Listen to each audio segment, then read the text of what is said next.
Assalamualaikum warahmatullahi wabarakatuh.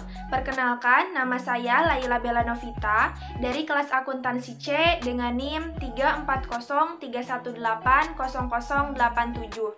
Saya beserta rekan saya, Winda Sri Rahayu, akan memaparkan materi mengenai sistem informasi siklus produksi.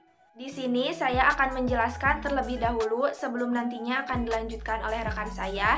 Yang akan saya jelaskan yaitu pertama mengenai pengertian siklus produksi, kegiatan siklus produksi, dan juga pengendalian siklus produksi. Nah, pertama ada pengertian dari siklus produksi itu sendiri. Nah, pengertian siklus produksi itu adalah serangkaian aktivitas bisnis dan kegiatan pengolahan data yang berkaitan dengan proses pembuatan produk dan terjadi secara terus-menerus. Dari keberadaan sistem informasi akuntansi sangat penting dalam siklus produksi. Dari keberadaan sistem informasi akuntansi ini sangat membantu dalam proses siklus produksi. Contohnya, membantu menghasilkan informasi biaya yang tepat dan waktu kerja yang jelas, serta memberi informasi dan membuat keputusan dalam perencanaan produk atau jasa yang dihasilkan dan berapa harga produk tersebut, dan juga bagaimana perencanaan penyerapan dana alokasi yang diperlukan. Dan yang paling penting yaitu sangat membantu dalam bagaimana merencanakan dan mengendalikan biaya produksi serta evaluasi kinerja terhadap produktivitas yang dihasilkan. Setelah tadi pengertian, yang selanjutnya ada kegiatan dari siklus produksi. Nah, peranan akuntan perusahaan dalam kegiatan siklus produksi umumnya berada pada siklus akuntansi biaya.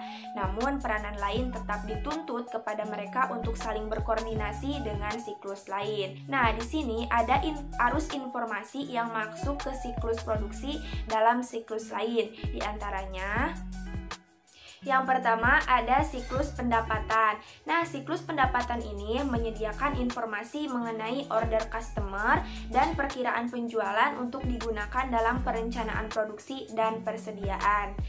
Nah, yang kedua ada siklus pengeluaran yang menyediakan informasi untuk memperoleh bahan mentah dan mengontrol pengeluaran lain yang termasuk ke dalam overhead pabrik. Ketiga, ada siklus penggajian yang menyediakan informasi tentang biaya karyawan dan ketersediaannya.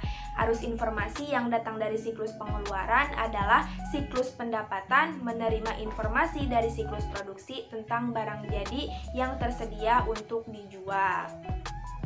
Yang selanjutnya ada siklus pengeluaran yang menerima informasi tentang kebutuhan akan bahan mentah.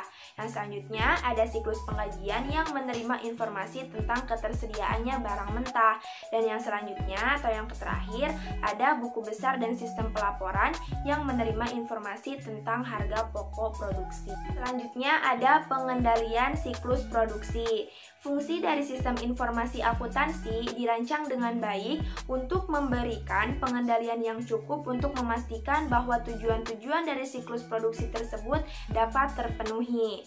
Di antaranya, yang pertama, semua produk dan perolehan aktiva tetap diotorisasi dengan baik. Yang kedua, persediaan barang dalam proses dan aktiva tetap dijaga keamanannya. Dan yang ketiga, semua transaksi siklus produksi yang valid dan sah akan dicatat. Nah, mungkin hanya itu yang bisa saya sampaikan mengenai sekilas tentang siklus produksi, dan selanjutnya akan dijelaskan oleh rekan saya mengenai tujuan dan juga aktivitas dari siklus produksi itu sendiri.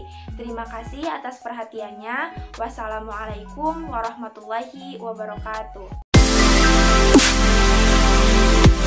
Assalamualaikum warahmatullahi wabarakatuh. Perkenalkan, nama saya Winda Sri Rahayu dari kelas akuntansi C dengan NIM 340318085. Pada kesempatan kali ini saya akan menjelaskan tentang tujuan dari siklus produksi. Tujuan dari siklus produksi ini ada 6. Yang pertama yaitu semua produksi dan perolehan aktiva tetap diotorisasi dengan baik. Yang kedua adalah persediaan barang dalam proses dan aktiva tetap dijaga keamanannya. Yang ketiga yaitu semua transaksi siklus produksi yang valid dan sah akan dicatat. Yang keempat adalah semua transaksi siklus produksi akan dicatat dengan akurat. Yang kelima yaitu catatan yang akurat dipelihara dan dilindungi dari kehilangan. Dan yang terakhir adalah aktivitas siklus produksi ini dilakukan secara efektif dan efisien. Selanjutnya yaitu aktivitas siklus produksi. Terdapat 4 aktivitas siklus produksi, yaitu yang pertama adalah desain produk. Langkah pertama siklus produksi adalah desain produk. Tujuan dari langkah ini adalah untuk merancang suatu produk yang memenuhi permintaan dalam hal kualitas, ketahanan, fungsi, dan secara simultan meminimalkan biaya produksi. Aktivitas desain produk ini menciptakan 2 dokumen utama. Yang pertama yaitu dokumen daftar bahan baku dan yang kedua adalah dokumen daftar operasi. Para akuntan harus terlibat dalam desain produk karena 65 hingga 80% biaya produk ditentukan pada tahap proses produksi ini.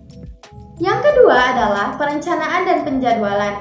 Langkah yang kedua dari siklus produksi adalah perencanaan dan penjadwalan.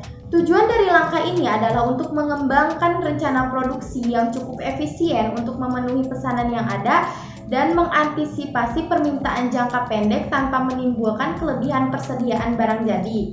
Terdapat 2 metode perencanaan produksi yang umum digunakan adalah perencanaan sumber daya produksi atau manufacturing resource planning dan sistem produksi just in time. Perencanaan sumber daya produksi atau manufacturing resource planning adalah kelanjutan dari perencanaan sumber daya bahan baku yang mencari keseimbangan antara kapasitas produksi yang ada dan kebutuhan bahan baku untuk memenuhi perkiraan permintaan penjualan. Sedangkan just in time memperluas prinsip sistem pengendalian persediaan untuk seluruh proses produksi. Tujuan dari produksi just in time adalah untuk meminimalkan atau meniadakan persediaan bahan baku, barang dalam proses, dan barang jadi.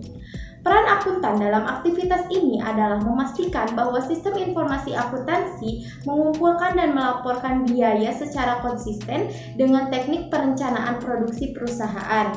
Para akuntan juga dapat membantu perusahaan dalam memilih antara manufacturing resource planning atau just in time untuk melihat manakah yang lebih tepat untuk perencanaan dan penjadwalan produksi suatu perusahaan. Yang ketiga adalah operasi produksi. Langkah ketiga dari siklus produksi adalah produksi aktual dari produk. Cara aktivitas ini dicapai sangat berbeda di berbagai perusahaan. Perbedaan tersebut berdasarkan jenis produk yang diproduksi dan tingkat otomatisasi yang digunakan dalam proses produksi. Para akuntan tidak diminta untuk menjadi ahli setiap segi Computer Integrated Manufacturing atau CIM, tetapi mereka harus memahami bagaimana hal tersebut mempengaruhi sistem informasi akuntansi. Salah satu pengaruh Computer Integrated Manufacturing atau CIM adalah pergeseran dari produksi massal ke produksi sesuai pesanan. Yang keempat adalah akuntansi biaya.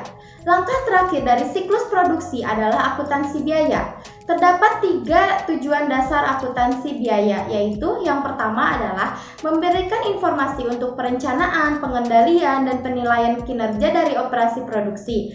Sistem informasi akuntansi didesain untuk mengumpulkan data real time mengenai kinerja aktivitas produksi.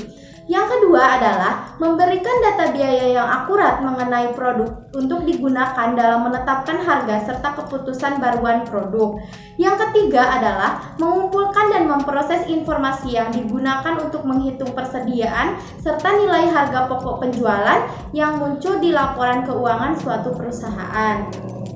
Selanjutnya yaitu pilihan perhitungan biaya berdasarkan pesanan atau proses hanya mempengaruhi metode yang digunakan. Kedua sistem tersebut membutuhkan akumulasi dan mengenai 4 jenis biaya.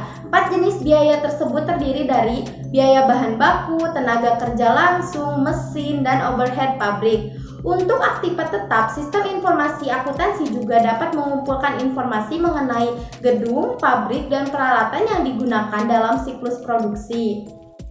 Sekian presentasi dari kelompok kami. Terima kasih atas perhatiannya. Semoga materi yang kami sampaikan dapat bermanfaat untuk kita semua. Wassalamualaikum warahmatullahi wabarakatuh.